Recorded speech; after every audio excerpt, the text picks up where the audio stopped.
Well, suffice it to say, the creation of this video is quite surreal. And I say that because I never really envisioned creating a video such as this.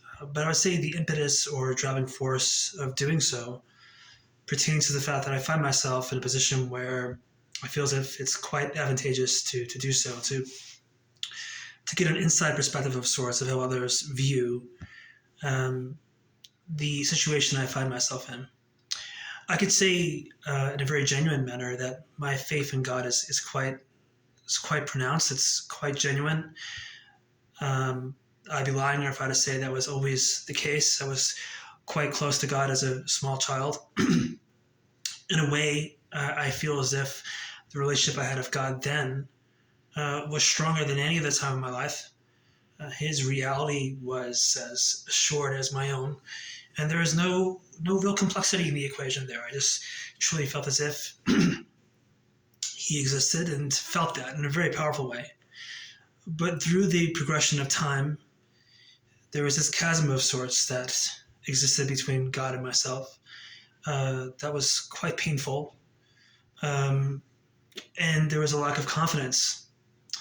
And there's a myriad of reasons why I believe that reality came to fruition. We're taught in the more conservative branches of theology and elsewhere that our own sin can serve as a chasm between us and God. God is a holy God. He can't be in the presence of sin. And so that unto itself can serve as a barrier between us and God. In the book Mere Christianity, C.S. Lewis more or less says that we all possess this kind of sentience, this awareness that God is, this intrinsic and or innate sense that he exists, and that unto itself proves that God is quite reality-based. And that's something I relate to. But I guess I wonder where others find confidence in the reality of God. Where do they find this kind of peace that God is more than this intellectual concept created to pacify the fear most have of death? I have no fear of death whatsoever. I fear the dying process. The notion of having some kind of neurological issue in the process of dying, or being unable to breathe in the process of dying, these things petrify me, but the notion of death itself doesn't induce even the slightest amount of anxiety, because I feel as if it'd be advantageous to be with God as opposed to be in a world such as this. When I first came back to God, or I first started going back to church, I feel as if God revealed himself to me personally in a way that others may deem as being trivial or a coincidence, perhaps. But I knew that day I was going to attend a non-denominational church. Non-denominational, but it was very much like a Pentecostal approach, very similar to the way that I grew up. And so I knew that a Bible would be needed. This would not be a liturgical service where you follow a bulletin in the Lutheran or a Catholic church. And so I bought a Bible for the first time, opened the Bible for the first time in years. Quite a copious amount of time had passed since I had touched the Bible, I can tell you.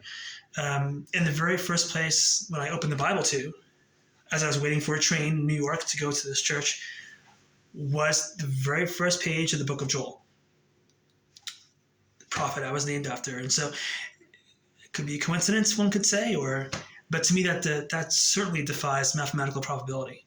And I think that God can employ a plethora of different methodologies to reveal himself to people, to say, hey, I truly am omnipresent. I truly am omniscient. I know all. I see you in this moment, in spite of you being one of 8 billion. And I feel like that was such a moment where God was recognizing, hey, I know you're trying to come back to me. And I acknowledge that. And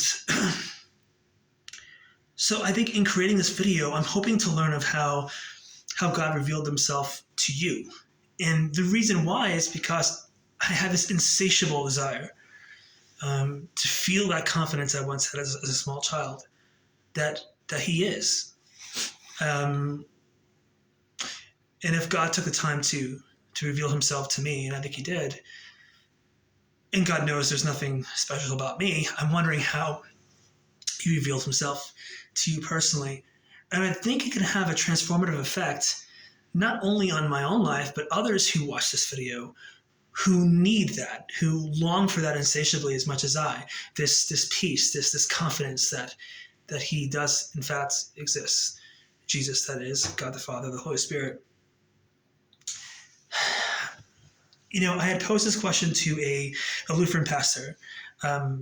I'm very drawn to the Missouri Synod branch of the Lutheran Church. The worship is absolutely breathtaking. And from someone who came from a very informal worship style, I was mesmerized by the beauty of not only the Catholic Mass, even earlier, but there's something about the Lutheran Missouri Synod branch of the church I just love. Of course, because it marries Protestant theology with a Catholic worship style. So for me, it aligns perfectly with me. And this Lutheran pastor, I posed a question to him: what gives you this confidence that God truly is in existence and not this elaborate narrative that was created? And one of the things that touched him was the behavior of the disciples upon the death of Christ. Of course, we're taught that after the resurrection, that Christ walked amongst us for 40 days after his death. There's 500 witnesses to this, of course. And that to me explains what would motivate someone like Peter from transitioning into this person who was denying Christ, not once, not twice, but 3 times, to being the very same man who influenced me in a way that no one else has outside of God himself, to truly feel as if that there really was a God. 2 Peter chapter 1, verses 16 through 21 speaks to Peter, basically begging this growing church to believe in God. He basically conveyed, look, I witnessed something miraculous. I know for a fact that Jesus is who he says he is. He's basically begging them to believe. And his own death was imminent. Chapter 1, verse 14 of 2 Peter basically says he knows his demise is coming. So what gave this man this incredible strength to transition from someone who was denying Christ 3 times to now basically saying, I know my death is coming. It's inconsequential because I've seen something miraculous that assures me, and I know for a fact who this God actually is. So it's things like that are quite powerful to me and really touched me in a way that you wouldn't believe. And of course, let's look at Romans 1:20, where Paul speaks about the sheer complexity of creation being sufficient evidence unto itself that God exists. I can tell you that I've resided in cities in possession of nearly ethereal, otherworldly beauty. In other words, Tucson comes to mind, encompassed by 4 mountain ranges, and the sunsets I saw there were in possession of such vast beauty that the notion of them happening by sheer chance seems really improbable. I mean, there was a personality behind this. I mean, the life in the world is not merely functional. There's this beauty behind it. There's a personality behind it. And so Romans 1:20 always resonated with me, even in my days of being quite agnostic. So I guess what I'm looking for right now in this moment of questioning, in this moment where God seems quite elusive, I'm wondering where you see God. Where do you see God? How has God revealed himself to you personally?